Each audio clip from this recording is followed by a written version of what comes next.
হরে কৃষ্ণ বন্ধুরা, আজকের পর্বের আলোচনার বিষয় দোল পূর্ণিমার দিন একটু হলেও সবাইকে খেতে হয় এই খাবার।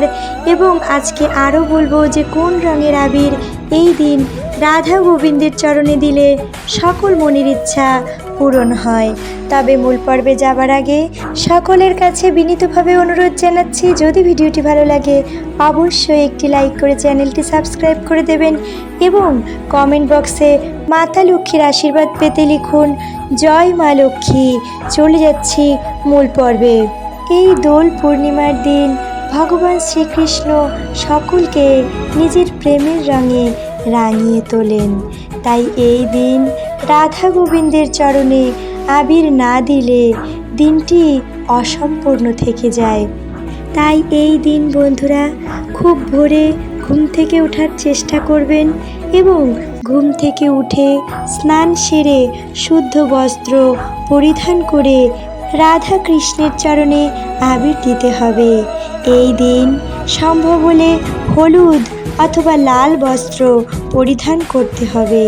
তারপর লাল রঙের আবির নিয়ে শ্রী রাধা গোবিন্দের চরণে দিতে হবে এবং দেওয়ার সময় বলতে হবে এই মন্ত্রটি হলো, হে কৃষ্ণ করুণা সিন্ধু দীনবন্ধু জগৎপতে গোপেশ গোপিকা কান্ত রাধাকান্ত নমস্তুতে।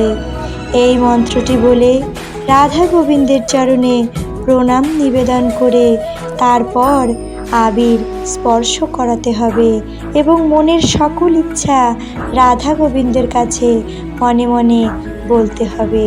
তাহলে রাধা গোবিন্দের আশীর্বাদে সকল মনের ইচ্ছা পূরণ হবে। এরপর শ্রীকৃষ্ণের চরণে তুলসীপত্র, পুষ্প এবং সম্ভব হলে একটি তুলসী মঞ্জুরি দিয়ে তৈরি করা মালা এই দিন শ্রী রাধা গোবিন্দের কাছে অর্পণ করুন। এবং তারপর পুজো শেষ হলে রাধা গোবিন্দের চরণে দেওয়া আবির পরিবারের সকলের মাথায় বা কপালে একটু ছুঁয়ে দিন। কিন্তু খেয়াল রাখতে হবে এই রাধা গোবিন্দের আশীর্বাদকৃত আবির যেন কোনো মতেই কারো পায়ে না লাগে।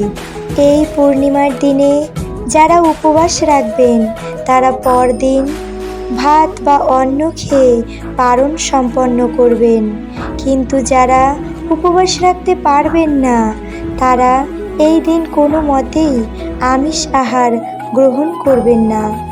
এই দিন নিরামিষ আহার গ্রহণ করুন এবং সম্ভব হলে শ্রীকৃষ্ণের কাছে একটু পায়েস তৈরি করে এই দিন প্রসাদ রূপে নিজেরা গ্রহণ করুন, এতে সকলের মঙ্গল হয়।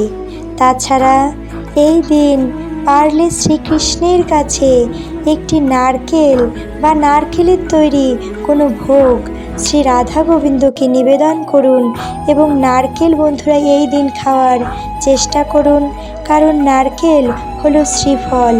এই দিন নারকেল খেলে আর্থিক উন্নতির পাশাপাশি সকল প্রকার দুঃখ দুর্দশা দূর হয়।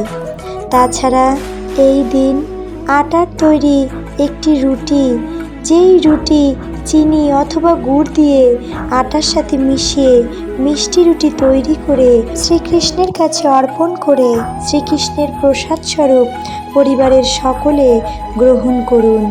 এতে পরিবারের সকলের মধ্যে একতা বাড়ে এবং গ্রহদোষ দূর হয়। এরপর যে খাবারের কথা বলবো তা হলো বন্ধুরা ছোলা এবং গুড় এই দিন ভগবানকে নিবেদন করে প্রসাদ স্বরূপ এটি গ্রহণ করুন। তাহলে সকল প্রকার গ্রহদোষ এবং শনি গ্রহের যত বাধা বিপত্তি রয়েছে জীবন থেকে সকল দূর হবে এবং ভগবানের আশীর্বাদ লাভ হবে। এই খাবারগুলোর মধ্যে যে কোনো খাবার আপনি এই দিন একটু হলেও গ্রহণ করবেন। আজকের ভিডিও এখানেই শেষ করছি বন্ধুরা, দেখা হবে আরেকটি নতুন ভিডিওতে। তত সময় পর্যন্ত সকলেই ভালো থাকবেন, সুস্থ থাকবেন। হরে কৃষ্ণ।